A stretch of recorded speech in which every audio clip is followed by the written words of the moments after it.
Hi, I'd like to share with you today a concept in harmony that I think is really cool and might apply to all instruments. The idea is not that you copy specifically the chords that I will play today, but that you will take this concept and maybe come up with your own harmonies that you may have not come up by any other method. So that's the premise of this lesson. But before I get started, let me just say briefly that my name is Jake Reichbart, and I have a pretty comprehensive YouTube channel dedicated primarily to solo guitar performance arrangements of pop and jazz standards, so feel free to check it out.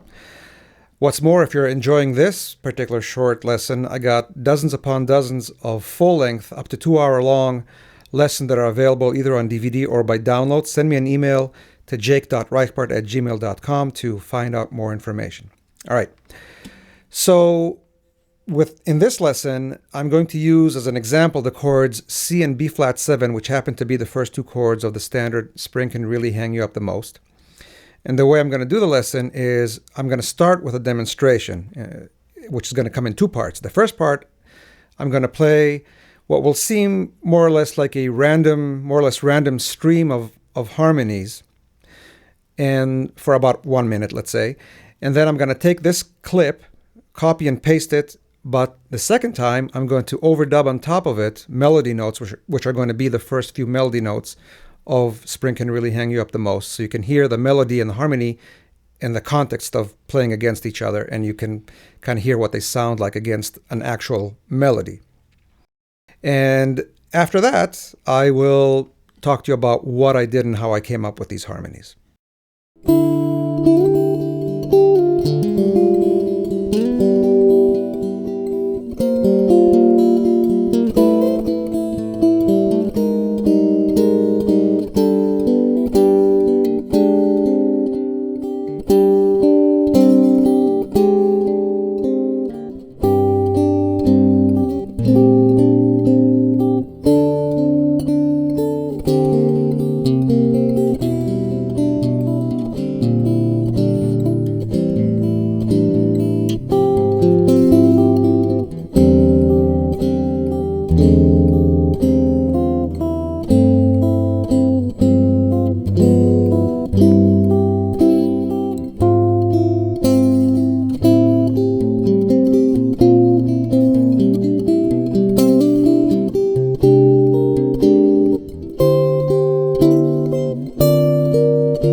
So as I mentioned, that was just the harmony. Now I'm going to play that same clip again, but I'm going to overdub on top of it the first few melody notes of Spring Can Really Hang You Up the Most, kind of in a continuous loop just to cover those two chords, C and B flat 7. And you'll be able to hear now the harmonies in context of the melody.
So I think you get the picture there. The idea, again, is not that you copy any of my specific harmonies. I'm not sure I liked everything I just did. It was basically improvised. Some of it sounded better than some of the other parts. But the main principle there, which I will get to in a second, I promise, is that essentially I played nothing that was wrong, and that is kind of at the heart of what I'm getting at. But just before I get there in great detail, just a little bit about the evolution of how I came to be able to articulate this idea and how I came up with the concept of it. Some time ago, I produced a video here for YouTube of me playing the song Spring Can Really Hang You Up the Most. And if you want to watch that video, please do so. You can click on this annotation right here. Click on this text and we'll take you to that video. Watch the performance clip and then come back to watch the lesson. And subsequently, I produced a 2-hour-long DVD lesson, one of those lessons that I told you about earlier. And again, if you want to receive a copy, just email me at this address right here, jake.reichbart@gmail.com, and I'll tell you how you can get your copy. And after producing this lesson, it wasn't that long ago really, I sat down at one of my gigs to play the song, and as an introduction, I usually play those two chords, C and B flat 7. I kind of repeat them over and over. And something really interesting happened. I started to play with this and kind of get into it, and before I knew it, I was actually playing 5 or 6 minutes of just C and B flat 7, kind of along the lines of what I just played a moment ago. And it turned out into a whole composition of its own, and it got pretty outlandish there for a while. And that's when it hit me, the basic premise of how this all works. And this can apply to these two chords or to any harmony that you will ever play. When you look at a harmony in a chord sheet, in a lead sheet, typically you will ask yourself, what notes can I play in this chord? And with the approach that I came up with, it's the opposite. What you want to say to yourself is not what note can I play, but what notes do I not want to play? What notes do I want to leave out? And what you are left with is a group of notes that live in a kind of democracy. You have notes that are allowed to be played, that you are allowing yourself to play, and they each have an equal amount of importance, and you can take any of these notes and blend them in any random order you'd like, whether it's 2-note, 1-note, or 0 notes, or 3 notes, or 5 notes, and put them together. And by definition of playing from a list of notes that you have designated an allowable list, you will never play a wrong note. So let's get right to it. Now, there are creative ways to use any of the chromatic notes over any chord, but let's keep things relatively simple and say that for my chord C, which is a tonal center type major chord, I want to leave out the flat 9, I want to leave out the sharp 9, leaving me with a 1, 9 and 3. I want to avoid the 4th because it implies a change of harmony. The sharp 4 is a very good coloring note. I'll leave it out for now. It's a nice coloring note. Then you can do something like this. Dun, dun, dun, so it makes for a nice parallel movement. But let's leave it out. 5 is fine. Same thing with the sharp 5. I can find creative ways to use it. Let's leave it out. 6, no problem. It's a neutral note, color note. Definitely want the 7th out because we're not talking about a dominant chord. We're talking about a tonal center chord.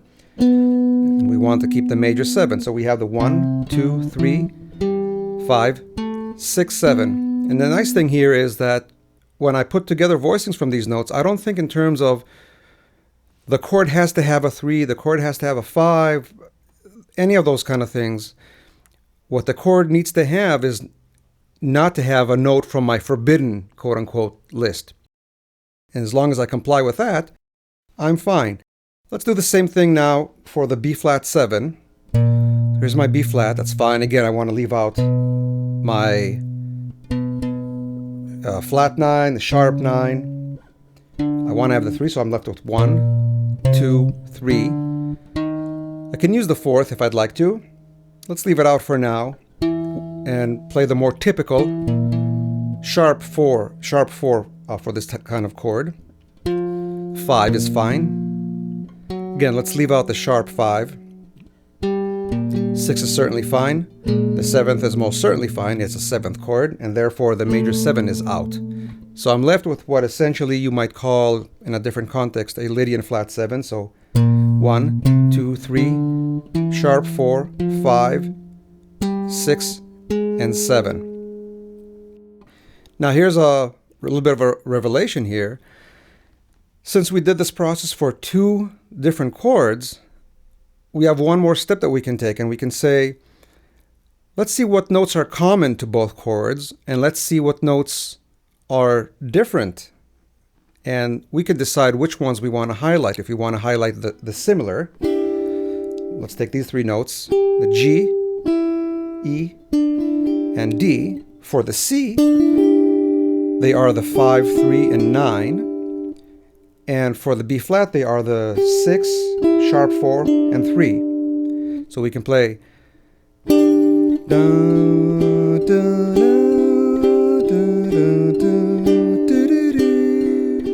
Excuse the singing here, but the point is that you can hum along the melody and see if there's a major problem right away. And then, since these are the common notes, and you can just play those 3 notes for both chords, then you can say, let's add another thread in there and play some notes that are uncommon. So we can start by playing these 3 notes against the C and then go and play the B flat, A, So while playing these 3 notes, I create a little line there. C, B flat, A, and A flat. Similarly, I can play a line starting with the A. Da, da, da, da. Let's see. Da, da, doo, dee. All legitimate stuff that works perfectly well. Let's do another example. I mentioned before that you can sing the melody along, and that's important as well because when you sing the melody, you have a melody, that's a harmony note as well. So I can play the 9 and 6 as my voicing for C, because why not? There are allowed notes. And the melody that would go with them would be da, da. So the da, that's a 3, and the that's a 5. So really, you're playing the 9 and 6, but the melody adds the 3 and 5. So you have a perfect harmony right there. In this example, let's say we're here. It's easy enough to add a C in the bass. So let's see what that sounds like. Da, do, and let's see now. Da. Nice parallel voicing there. C, D, and A to B flat, C, and G. Or you can say that you want a common note on top. You can go da, da, da, do, do, do, do, do. Again, A, B, G. That's my C chord, because why not? And back, so it makes for a nice da, do, do, do, do, do, do, do. Let's go back here. Da, da, da. With this parallel motion, if you want to go with a parallel effect, but check this out. You can go da, da, da. That A flat changed the whole atmosphere right there. That A flat is the 7th of B flat. So it gave that, I don't know, it really changed things. So you can go one time. Da, da, da, do, do, do, do, do. And again, I didn't play any chord voicings that you would consider a chord really. I went just by my kind of list of allowed notes. And just a final thought, obviously this method can be taken further and further, but I want to emphasize that this is not meant to replace anything that you already know, but rather it's something that you can add to your tools. And in fact, you can take some knowledge that you may already have and use it to combine it with this method. For example, if you have, like myself, spent a good amount of time in your life working on the good old drop 2 chords, and then you'll know perhaps that this B flat 7 chord resides in the family of F melodic minor and you can play some drop 2 chords, there are no avoid notes in this scale. So you can play any chord that you already know. For example, what did we say? The F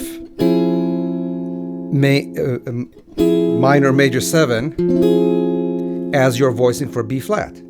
It's a little bit hard to hear it now, so one thing that you can do is go back and forth. Da, da, da, da, da, da, da, da, da. The next chord is going to be G minor 7 in the scale of F melodic minor. So same thing here. You can go da, da, da, do, do, do, do, something like that. The next chord up is going to be an A flat major 7 sharp 5. That sounds like it right there.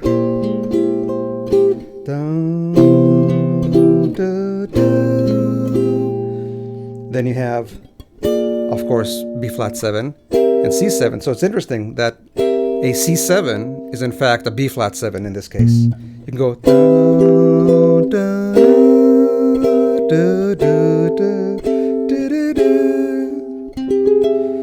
Same thing. Then we're coming after the. Then we have D minor 7 flat 5.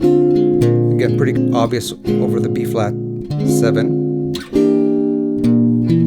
And then E minor 7 flat 5. All this stuff is the drop 2 chords in F melodic minor. You should research that on your own. Of course, I can't elaborate now, but if you know what I'm talking about, then this can work for you. And the trick would be to, for every voicing that you're coming up with, a familiar voicing like this one, come up with something for the C that is nearby and will sound interesting in contrast. So for example, right here.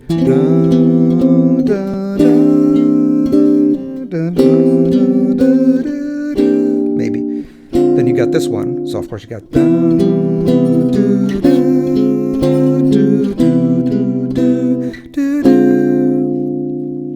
So there are many ways to use knowledge that you already have to combine it with this method.